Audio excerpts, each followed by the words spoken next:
Pressed the wrong button there. I was saying, there we go, people.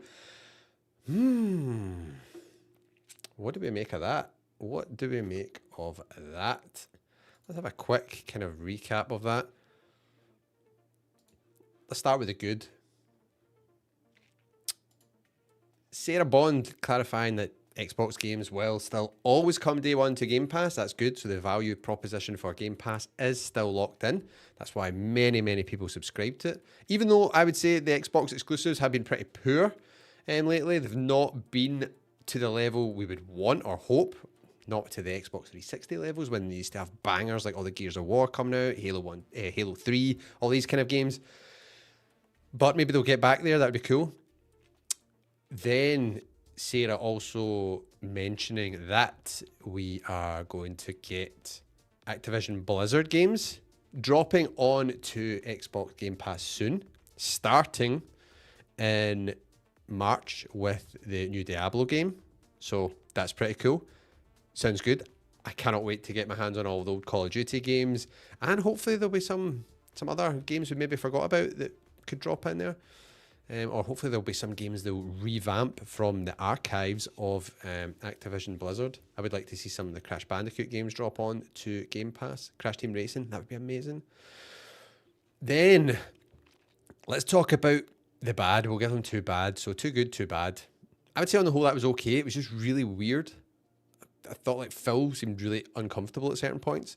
And it's such a weird thing to have to do. Like, our poll's been updated again that we've been running throughout this stream. It's now saying 55% of you are negative about the future of Xbox. Doesn't surprise me saying stuff like that. But Phil seemed quite uncomfortable at certain points. I got the impression that he didn't believe what he was saying, particularly when I said that during the broadcast. And the amount of times that they said, invest, you're investing in this, invest. It's like, we just want to play the best games. Like, give us some good games. Like, come on. Like, it's not that difficult. Just make good games. Give us good games on a good console. We will be happy. I'll put that together as one kind of bad thing. The second bad thing and the worst thing of the show was saying off the bat that 4 games are going to be going to the other consoles and then not naming the games. That was just like clear as mud, and that is the one thing I do think Xbox have been really bad with over the past couple of years, is their messaging is so bad. It seems like they never seem to have I know they're talking about this strategy, saying they've had it for years and they're sticking to it, but it feels like they're always being reactive. It doesn't actually feel like, I mean, I just can't imagine it's like Nintendo doing this, for example, or Sony doing this. It's just, I don't know. It's very bizarre. It felt kind of desperate at the end with all this investment chat. And then the fact they didn't tell us which 4 games it was, but then they were like, but other than that, it's nothing to worry about. No other games will be going. Not yet. Nothing's decided. They did say it's definitely not going to be Starfield and Indiana Jones yet. But it's like, well, how do we know what is going on here? It's not very clear, and there was no actual reasoning behind it. The reasons they gave, I didn't think held water. You know, let me know what you all think about that. But very, very interesting. I'm intrigued to hear what you all think about it in the comments. I'm also intrigued to hear what other commentators on YouTube think about this. Good to see they seem to be committing to more hardware. That's also a positive, I guess. But on the whole, very, very strange kind of update to have to do. Sounds like they've had to do that because, I don't know, rumours or whatever got out, and then I guess maybe they're panicking because everyone, the Xbox community online seemed to have gone into meltdown about what's going on here. All exclusives are going to PlayStation. No. But it's been funny to watch. I've kept comms quiet about it, to be honest with you, but I do just think genuinely they should focus on making the best games possible. If they make the best games possible, everything else will fall into place. People will buy more Xboxes. People will subscribe more to Game Pass.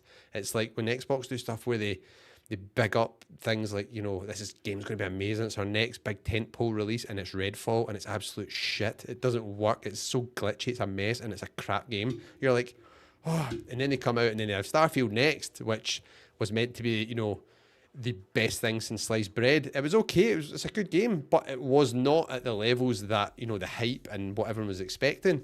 I mean, for a next gen game, it's really frustrating when you play it. Every 2 minutes, there's like a loading screen. You're like, what is going on? Like, come on. And then with Phil, when he was on, I can't remember what podcast was it, Kind of Funny podcast or something like that. I might be wrong. He was on that the last time there was a meltdown. I think that was after Redfall came out. And he was on apologising, but he was saying, we're third place, we're behind PlayStation, we're behind Nintendo. We can't get back up there by just making good games. So that's why the strategy is different. They're changing their strategy. It's all going to be games everywhere for everyone, cloud, all this kind of stuff. But they need to release like banger after banger. They need like a couple of good games in a row for people to actually go and invest. I've had buddies that have got PlayStations and they've texted me being like, oh, this Halo Infinite looks amazing, I might need to get an Xbox. And then the game comes out and it's not very good, so then they don't. And then, for example, you maybe get a game that comes out that's good. They're like, oh, I like the look of this game, like a Hi-Fi Rush. Oh, I might need to get an Xbox. But then the next game comes out as Redfall and it's absolute garbage or whatever the order is. And so they go, they just stick to what they have and what they know. So, it's frustrating. But then I have had a few that have picked up an Xbox Series S because it's just a Game Pass machine, cheap way to get into the ecosystem. They get in and then they've loved Game Pass. But the thing that's funny about it is they all pick up Game Pass so they can get the big Xbox games day one. The only one I'll say that is a straight 10 that deserves all the praise and I think should be or is a console shifter is the Forza Horizon games. Forza Horizon 5 is fucking amazing. It is an incredible game.